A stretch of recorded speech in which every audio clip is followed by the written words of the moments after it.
दोस्तों नमस्कार, हमारे चैनल में स्वागत बा। दोस्तों एगो छोटा सा उम्मीद लेके आइल बनी, उम्मीद के पूरा करब जा। एगो बहुत दूर के कहानी बा, बहुत दिन के कहानी बा, पुराना कहानी बा। वो कहानी के सपोर्ट करब जा। रावा सब जैसे दुनिया के दुलार प्यार देता नहीं जा, वैसे ही कहानी के दुलार प्यार देव जा। लाइक करब जा, शेयर करब जा दबा के, आ कहानी लास्ट तक सुनब जा। दोस्तों सुनी जा। एगो राजा रहलन, 7 गो शादी कैलन। सातों के देह से एको लइका फैका ना रहल। राजा बहुत चिंतित रहलन कि अरे हमार हतना राजपाट बा, के संभाली। अब तक तीनों चारों सातों जानी के एको देह से लइका ना भइल, एक के हो जाइत हमार राजपाट संभाले लायक हो जाइत। अब राजा एकदम चिंतित होके घर में सुता रहस, उनका राजपाट कोई से मतलबे ना रहे। बहुत चिंता रहलन। कहली जे सातों रानी की, हे राजा, चिंता करे से का फायदा बा, चिंता अपने के जलावेला। रवा कोई गुनी से पूछी, आखिर हमनी के डॉक्टर वैद्य सब देखा के हार गईनी जा, तो कोई तांत्रिक होयन, साधु होयन, पूछी जाके। कहलन राजा कि इहो बात सही कहत उजा रानी लोग, अगर हमार क्रम में लिखल होई तो होइबे करी। जा तनी एगो पर्वत पर साधु बारन, उनकरे ले हम पूछब। आपन घोड़ा पर चढ़ के राजा वो पर्वत पर गइलन। पर्वत पर घोड़ा नीचे खड़ा कर दिलन। पैदल जाके नंगे पाँव उस साधु के आश्रम में जाके साधु के पैर पर गिर गइलन। साधु मंगन रहन अपना ध्यान में। जब पूजा ले निवृत्त भइलन, कहलन कि देखलन कि सामने राजा बैठल बड़न। कहलन का राजा साहेब, समाचार ठीक बा न? कहलन कि सब ठीक बा, सब कुशल मंगल बा। साधु जी, हम ई उम्मीद लेके आइल बनी कि हम 7 गो शादी कैनी, हमरा देह से एको लइका ना भइल। बताई कि हमरा क्रम में का लिखल बा। कहलन कि बच्चा तहरा क्रम अच्छा बा, तनी देर होला अंधेर ना होला, भगवान घर में तहरा लइका होई, लेकिन एगो उपाय कर। उपाय बा कि है दवा एगो दे तनी हम प्रसाद, उ प्रसाद ग्रहण करी। और रवा अपना बगीचा में जाई, यही जाले सीधे। और रवा बगीचा में 7 गो एके झोझ में आम लागल बा। और रवा बामा हाथे मारब, दहिना हाथे रोकब, आ वही घड़ी उ 6 रानी 7 रानी के खिला दे, गर्भवती हो जइहन जा। कहलन कि अच्छा बाबा, और कोटि कोटि प्रणाम। गइलन साधु बाबा, एगो देलन उनकरा के प्रसाद। प्रसाद राजा खैलन। आ वो हिजा ले जैसे कि राम जी के जन्म के बेरी आगिन देव खीर देलन, वही तरह उ साधु उपाय बतौलन आम के। राजा वहीजा ले सीधे अपना बगीचा में अइलन। चारू ओर बगीचा में घूम घूम के देखलन, कतही ना लौके एके झोप में 7 गो आम। लेकिन जब बीच बगीचा में गइलन तो ओइजा 7 गो आम लौकल एके झोप में। बस का काम कैलन कि बावा हाथे मरलन, दहिना हाथे रोकलन, आ सीधे घोड़ा पर चढ़ के अपना घरे अइलन। आ 7 रानी के बारी बारी से 1 गो आम दे देलन। जब 7 रानी के दे देलन तो 6 रानी तक खा ले ली जा वही घड़ी। लेकिन छोटकी जवन रहे तवन कहतिया कि अभी हम नहा के पूजा वूजा क के तक खाई। उ ध देलस। आ जब सब कोई खाना वाना खा लेलस, खाना वाना खिया के नहा धोआ के पूजा वूजा क के तब उ आम खैलस। तो छोटकी गर्भ से रह गई। जब गर्भ से रह गई तो 2-3 दिन भइल, 2 महीना 3 महीना जब भइल तो 6 जानी सुनले जे तब विस्माद हो गई जा। लेकिन राजा साहिब सुनलन तो वो खुश भइलन, उतना खुशी भइलन कि खूब महल में उत्साह, गाना बजाना, नाच गान सब गरीब के बाटे लगलन, कपड़ा लाता खाना पीना सब। ये उत्सव देख के 6 रानी के बहुत विस्माद समाइल कि आज ही छोटकी के गर्भ बात अपना राजा खुश बड़न। आ जहिया उ लइका दे दही, पैदा कर दही, तहिया राजा तो हमनी के राज से निकाल दिहन। एगो ऐसा उपाय करे के कि छोटकी के लइके ना होखे। कहली सन की कैसे होखी। राजा साहेब पूरा ध्यान देले बड़न। कहलस कि ठीक बा। राजा साहेब अपन काम से कहीं बाहर जाए के रहलन, कचहरी में अपन जात रहलन रोज। एगो घंट टांग देलन। कहलन कि रानी के समाचार खातिर एगो घंट टांग देतनी, जब रानी के अगर कुछ होई तो ई घंट आप रूपी घंट बजा दिह जा। हम एजे ऑफिस बा, कचहरी बा, हम तो तुरंते चले आई। कहली जा कि ठीक बा, रवा निश्चिंत रही, हमनी के खबरों देवे चलावल जी इतना खुशखबरी होई त। अब राजा साहेब चल गिलन। अब बेवजह घंटी बजा दसन। जे राजा घर से निकलस ते घंटिया बजा दसन 6 देख जर्नी से। राजा दौड़ल दौड़ल आवस कि कुछ तकलीफ बा रानी के। कहली राजा कहलन घंट ले कि हे घंट, अगर सत के होइबा तू बजब ना, ऐसे कि 6 परेशान करत ताड़ी सन। इनका छोटकी ले देख जर्नी हो गई बा, काहे से कि गर्भवती हो गई कि ना भइली सन। राजा समझ गइलन। कहलन कि जब रानी के लइका होई तब तू बजी ह। कहलन कि ठीक बा। फिर जब रानी के 9वां महीना नियर आइल तो राजा जाए लगलन बाहर कोनो काम से। कहलन कि ये रानी हम तो बाहर जातनी, 6 जानी बाड़ी जा नौकर चाकर बाड़ा सन, तू अपना शरीर के अपना मने ध्यान रखी ह। आ एहन जानी से कह के जातनी, नौकरों के कह के जातनी, लेकिन हम बाहर जातनी, लइका के होई हम ठीक 2 दिन पहले चाहे 2 दिन बाद आई। कहली कि ठीक बरवा निश्चिंत जाई, लइका हुई तो घर ही न रही। चल गलन राजा बाहर। आ ये 6 रहली सन। जब 10वां महीना नियर आइल आ रानी के पीड़ होखे लागल लइका वाला, तो कहली कि ये दीदी बहुत दर्द होता। तो कहली सन कि दर्द होता, तो कोठिला एगो रहे, कहली सन कि वही में मूड़ी जाए भर काट दिली सन, उनकर मूड़ी घुसा दिली सन। अब बेचारी के दर्द से बेहाल रही, पूरा दर्द भइल, लइका एगो लइकी भइल। कहली सन कि इनका तो एगो लइका एगो लइकी दोनों हो गई। राजा सुनी हन तो बहुत खुश हुई हन। आ हमनी के कोनो मन्याता ना रही, ऐसा उपाय करे के कि लइकवे के चोरा देवे के। का काम कैली सन, लौड़ी के बोलौली सन पैसा दे के, ओकरा के घूरा पर ले जाके लइका के बिगवा देली सन। आ वो जा लीप पोत के एकदम चिकन क के जा एगो ईट एगो पत्थल धर देली सन। आ उ मटिकोर में जाके होने खेत ओरे घूरा पर लइका के बिगे आई लौड़ी। बिग के आयल तब उनकर मूड़ी रानी के निकलली सन। रानी कहली कि ये दीदी का भइल बा। कहली कि मार चोन्हाइल बड़ू कि राजा साहब तहरा के गद्दी पर बैठाई हन, कुछो तो नहीं भइल, एगो बेटा एगो बेटी तहरा के भइल बा, एगो ईट एगो पत्थल तब बियाइल बड़ू धधाइल बड़ू। कहती आई हो दीदी, एगो ईट एगो पत्थल कोई के पेट में से होला तब भइले ना बतहरा। अब का काम कैली सन, ओ जे बेचारी के कोनो कीमत में ना रखली सन। अब उ मार मार करे लगली सन। वही घड़ी आ तले राजा साहेब अपन सुनलन घंट घना घोर बाजे लागल। वैसन घंट रहे कि 400 दूरी पर सुनात रहे। तो राजा साहेब उतने दूर पर रहलन, घंट के आवाज़ सुन के एकदम घोड़ा लेके दौड़ल अइलन कि हमरा घरे लइका लइकी हो गई। जब घरे अइलन तो 6 रानी के मन में एकदम उदास, दिया ना बरत रहे, घर एकदम उदास अन्हार रहे। कहलन कि काहे अतना मतम छौले बा, का रानी के भइल बा, का हो गई। कहली कि इतना रवा दौड़ल आइल बनी धधा के, रानी के भइल का बा तो बतावा जा। ले रानी एगो ईट एगो पत्थल भी आइल बड़ी। कहतल ना रानी ईट एगो पत्थल, तो हाँ एगो रानी ईट पत्थल भी आइल बड़ी। कहलन कि या ऐसनो हो सकेला, तो रव सामने भइल बा। अब राजा पतिया गइलन आ कहली सन कि एह रानी के रवा घर से निकाल दही, इनका के कौआ हक नहीं बना दही, घरे रह के इनकर कोनो हक नहीं खे राज में रह के, राजमहल में। कहला राजा कि सही बात कहतड़ू, ई रानी इतना ढोंग कैली कि हमरा लइका होखे के बा, एगो ईट एगो पत्थल बिया के बैठ गई, इनकरा के खादे भूस से भरवा देवे के आ ना तो इनका के घर से निकाल देवे के। कहली सन कि खादे भूसे काहे के भरवा, इनका के घर से निकाल दही, कौआ हकनी अपन बन के गाँव गाँव जाके कौआ हुलावा से। राजा साहब 6 के बात मान के उनका के घर से निकाल देलन। जब घर से निकाल देलन उ 6 बेचारी चल गईली। आ एने सुबह जब भइल तो कोहइन एगो गाँव के रहे, ओह गाँव के कोहइन गइल माटी काढ़े खातिर। तो देखतिया कि घूरा पर लइका एगो लइकी सुतावल बा खेत में। कहलस कि अरे भाग बा कतना, हमरा एको वंश नहीं खे, आ एगो लइका एगो लइकी दोनों मिल गई। ई कोहरा से कहली कि उठावे के केहू के पाप होखो, हमनी के ले चले के इनका के पालल जी, काहे से कि हमनी के एगो लइका एगो लइकी मिल गई आ हमनी के औलाद हइये नहीं खे। कहलस कोहरा कि ठीक बा ले चल। कोहरा कहनिया दोनों लइका लइकी के लेके अइलसन। जब लेके अइलसन तो रानी के मन में तो हलचल रहबे करे कि ये भाई लइकवा लइकिया के कोई उठा के ले आइल बा कि मर गइलसन।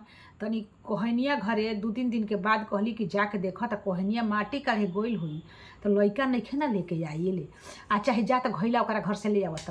जौन लौड़िया रहे काम उनकर करत रहे, लौड़ी के भेजली जा। लौड़ी गइल ओहि जा घरे तो देखत ये के काजर टीका क के आ सुतावल बाड़सन एगो लइका एगो लइकी। तो कोहनिया ले कहलस लौड़िया कि एगो घइला देबू कोहइन। तो कहली जा कि हाँ काहे ना देब, राजा साहब के बात बा, घइला काहे ना देब। तो कहली कि लइका लइकी तहरा कहिया भइल बा। तो कहली कि मत पूछी, लइका लइकी हमरा नइखे भइल, के जन के सुतावले रहे गनी जा माटी काढ़े खातिर खेत में। तो ई लइका एगो लइकी सुतावर रहे, हमनी के उठा के लेनी जा, हमनी के कोई औलाद ना रहे। कहलस लौड़िया कि अच्छा ठीक बा। जाके 6 रानी से कहलस, 6 रानी सुनली जा, कहली जा कि आह दादा ई तो पोल खोल जाई। अब अठान बिठान डलली जा, घर में एकदम मतम छा गई, ना दिया बरल ना खाना बनल, एकदम अपना अपना माहौल में एकदम गिरल बड़ी जा कोप भवन में। राजा जब शाम के अइलन तो कहलन कि रानी का हाल बा, काहे ऐसे घर भइल बाटे। कहली कि उठा उठा राजा कहलन कतनो छो जानी के मनावत ताड़न छो जानी में उठत नहीं खी जा। तो कहलन कि का ले बुझा का के कमी बा। कहली कि हमनी के कुछो कमी नहीं खे। जवन हो गाँव के कोहार बा ओह लइका एगो लइकी ओकरा बा उ कह दी कि कुआं में ढकेल दी आ ना तो ओकरा के गाँव से बहरी निकाल दी। कहलन कि अतने बात खाती बा तो हम सुबह ही काम कर दे। कहलन कि सुबह ना अब भी रवा ई काम करी। अब राजा साहब ढिंढोरा पिटवा देलन कि जेवन उ कोहार के घरे लइका लइकी बिया ओकरा के इनार में ढकेल बिग बिग द जा आ ना तो गाँव छोड़ के चल जा। कहलस कोहरा कि हमनी के गरीब आदमी बनी जा कहाँ जाइल जे ई लइकवे लइकिया खातिर ई कइले बड़न त दंड मृत्यु के दंड दे दीहन। लइका लइकी के गोदी में लेके उठा के चुम के उ इनार में ले जाके कहली हे इंद्रासन रवे पोसब ए लइका लइकी के मरे मत दे। इनार में डाल के आगे लसन। जब भइल साल भर 6 महीना तब रानी फिर लौड़ी के भेजली इनार में कि देखी तो लइकवा मुँहल बड़सन कि कहाँ ओ बाड़सन कि नहीं खसन कि कोई छान ले बा। तो जब गइलन जा ओह में इनार में लौड़ी पानी भरे गइल तो लइकी अपन कहतिया कि सुपली मौनी पानी पियब। तो कहता लइकावा कि माटी के घोड़ा पाटी के लगाम घोड़ा पानी पियब। तो कहतिया लौड़ी यारे नतिया माटी के घोड़ा पानी पियलसन रे आया रे दादी सुपली मौनी कबो पानी पियली जा। तो कहतिया कि तोरा जब अतने ज्ञान बा त रानी ईट पत्थल बिया ली जा। अब तो लौड़िया सुनलस डोल बट्टी छोड़ के हाली से ना गोइल। कहता ये राजा ए रानी का इ त अनहोनी हो गइले का। उ लइकवा लइकिया दुनो बोल ताड़सन कहला कैसे से कह ताड़सन। कहली कि अच्छा ठीक बा। फिर ओहू दिना अपन अठान बिठान डलली रानी आ सुतली जा। जब राजा साहब कचहरी से अइलन कहलन कि का बात बा काहे अठान बिठान डलले बउजा रानी आज का बात हो गई। कहली कि जौन हो गाँव के इनार बा तवन ओकरा के भरवा दीही खा एकदम ओकरा के प्लेन क के प्लास्टरा करवा दीही तब तो हमनी के उठल जाई आ ना तो ना उठल जाई। कहलन कि का बात बा। कहलन बात कुछ नहीं के हमनी के ऑर्डर बा। कहलन राजा साहब कि ठीक बाटे ई काम कर देतनी आज हम। अपन ढिंढोरा रात में पिटवा देलन कि जतना आदमी बा उ गाँव के इनार जौन बा दुआर से 5 कदम बाद में ओकरा के भरवा द जा। अब इंद्रासन माता सुनली कहली कि ए बाबू ए बुचिया तोहन जानी अब पोस देनी हाथना बड़े गो क देनी। अब तोहन जानी कि हम बाहर निकाल देतानी हम तो भराइए जाई लेकिन तोहन जानी धरती पर जे बुझा तो बहुत काम कर बुझा। अब तोहन जानी कहता ही मांगे खाए लायक हो गई बुझा चल जा गाँव से बहरी अपन मंगिया जा खइया जा। कहली कि ये माता रवे संगे हमनियों के ही में भरा जाए दी। कहलन कि ना हम जीव कोई के ना लिही ना। बस इंद्रासन माता फफैली आ उ लइका लइकी बाहर निकल निकलसन तो सही कपड़ा के बेरहलसन। कहली जा कि हमनी के कहाँ जाइल जिया भैया हे धरती तू फाटब हमनी के ही में समाइल जी तू हमार सुरक्षा तू अब करी ह। धरती माई फटली लइका लइकी वही में समा गइलसन आ राते राती में लइकवा भइल अमोला आ लइकिया बेल जामल आ लइकिया बेल जामल आ लइकवा अमोला आ खूब बड़े गो पेड़ राजा के बगीचे में खूब हो गई। आ अब राजा साहेब पूजा करे बैठा रहलन आ एगो कौआ वो फूलवा बेलिया के तुर के राजा के पोथी पर गिरा देलस। राजा बेल के फूल देखलन खूब सुंदर। कहलन कि हैसन फूल के ले आ दीही जे लादी ओकरा के आधा राज आधा पाट दे दे। तो उनकरा घरवे के लौड़िया जौन रहे कहतिया कि अरे ई त रौरे बगीचे में बा राजा साहब कहब जतना उतना हम तुर के ला देब। कहलन कि तब ले आ द गइल तुरे तो कहतिया बेलिया अरे अरे भैया बे मोलावा रे ना भैया बुआ पन लौड़ी फूलवा लोढ़े आइल बाड़ी हो ना भैया या बाबूजी के लौड़ी फूलवा लोढ़े आइल बाड़ी हो ना। त मोलवा बोलता अरे अरे बहिनी बेलिया रे ना बहिनी डाढ़े रे पतावा लगी जाया कासावा हो ना। डाढ़े पाते एकदम खिलखिला के आकाश लाग गई।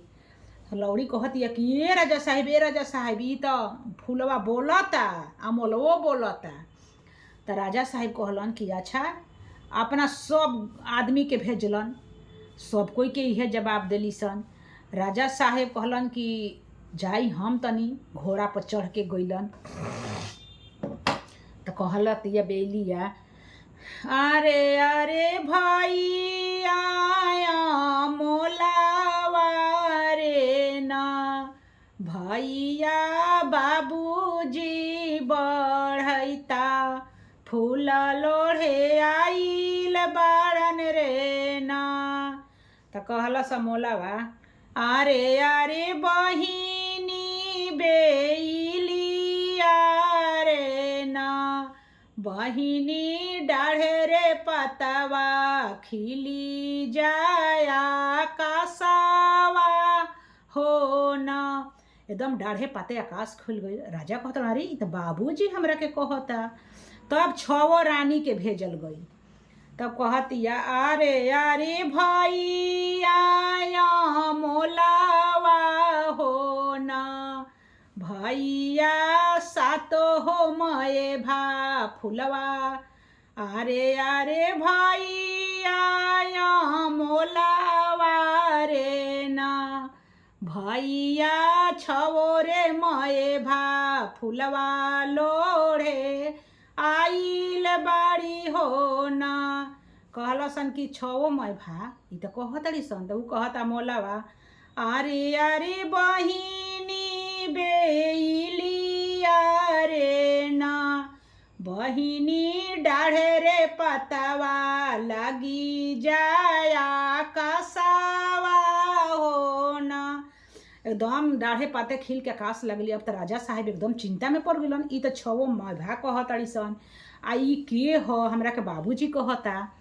तब गांव घर सब कोई कहलस कि छोटकी रानी के बोलाई जाऊ, कहाँ बाड़ी कौआ हकतड़ी कि कहाँ बाड़ी, मर गली हेरा गली, बोला लाई जा। कहलन कि ठीक बा। अब सौसे गांव जवार में अपना राज में ढिंढोरा पिटौलन कि जे रानी के खोज के लाई ओकरा के पूरा बड़ा इनाम मिली। तब उ रानी के खोजत खोजत एगो बगीचा में बेचारी असही कौआ हकनी अलवात ही तरह रहली। एकदम गजब उनकर हाल हो गई रहे। उनका के धर बांध के लिया लेलन जा, नहवा धोवा के उनकरा के विदा कैलन जा कि जा तू गईली। तब रानी के देखते लइका रोवे लगल सन आ कहल सन, अरे अरे भाई आया मोलावा रे ना, भैया अपन यामा फुलवा लोढ़े आइल बाड़ी रे ना। कहता मोलावा, अरे अरे बहिनी बेलिया रे ना, बहिनी डाढ़े रे पतावा लागी जा खोइछावा रे ना। एकदम डाढ़े पाथे खोइछा में लाग गईली। हतना फूल बेल के तुर लेली आ तुर के राजा साहब के आगा दे देली। कहलन कि आए सब गांव घर चिकित हो गई कि आए दादा ये केहू से ना आवत रहसन, एकरा के माई कहत रहसन आ देखते फूल एकदम न गई। कहलन कि राजा साहेब रवा पेड़ कटवाई, कुछ बात जरूर बा। अब तो 6 रानी के एकदम दिल धक धक करता। पेड़ कटाई तो ओमे से राजकुमार राजकुमारी खूब सुंदर 12 बरिस के लइका लइकी निकलल सन। राजा साहेब देखते कहलन कि ये तो बुझाता कि लइका हमार हो सन। अब उन्हीं के खूब बढ़िया पोशाक पहना के नहवा धोवा के आई 7 रानी के गांव के आदमी कहल कि यहाँ जानी के 7 रानी के छाती पर तावा बांधी जा, अगर 7 तावा छेद के जेकर दूध निकल ओकरे ही लइका लइकी होई सन। 7 जानी के छाती पर तावा बन्हाई आ 7 जानी के ये 6 जानी के तो लइका रहबे ना करे तो एको सेपो ना फूटल। लेकिन छोटकी रानी के जौन है कौआ हकनी के उनकरा दूध दोनों से दूध हतना निकलल कि उ लइका लइकी नहा लेलसन। तब राजा कहलन कि ई का बात बा रानी बताइबू जा। तो 6 जानी कहली जा कि हैसन ऐसन बात बा। आ छोटकियो कहलस। तब राजा कहलन कि एहन जानी के खादे भूसे छवो के आ लौड़ी के भरवा दीही। आ ई लइका लइकी हमार हवसन, एकरे खातिर हम कतना परिश्रम, कतना हम चिंता में रहनी। आ ई हमरा संगे कतना ई छवो रानी घाती कइले बड़ी जा ई लौड़ी मिल के, ई हमरा से बर्दाश्त ना हुई। तब उ छोटकी कलश की जाय दी राजा, क्षमा बड़न को चाहिए छोटन के उत्पात। एहन जानी के जान बख्शी, एहन जानी के नैहर पहुँचाई चाहे वन में छोड़ दी, जान लेबे से कुछ ना होई। अगर 6 गो रानी के कहे के जान ले। कहलन कि देखा महान बाड़ी रानी, रानी रानी हो गईली, लइका राजपाट ले लसन, राजकुमार हो गई लसन, राजकुमारी ओई 6 जानी के घर से वनवास कैलन, अपन राजपाट संभाले लगलसन। कहानी अगर अच्छा लगी दोस्तों तो लाइक शेयर कमेंट एगो जरूर कर देव जा। जय श्री राम, जय श्री राम, जय